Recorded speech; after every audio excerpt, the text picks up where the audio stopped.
টাকা পয়সা ছাড়া জীবনে যে কত কষ্ট সেটা আমার জীবন থেকে আমি উপলব্ধি করছি। আপু, এই যে উপলব্ধি কিভাবে হলো? আপনার পরিবার কি খুব অসহায় না গরিব? না, আমার বাবা মা ছোটবেলায় মারা গেছে আর ছোট থেকে বড় হয়েছে নানি বাড়িতে। বাবা মা মারা গেছে, অনেক ছোটবেলায়।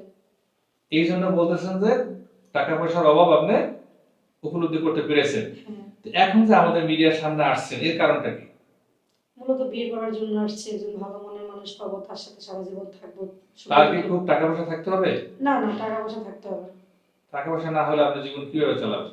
সে যেভাবে আমাকে রাখবে আমি এভাবেই থাকবো।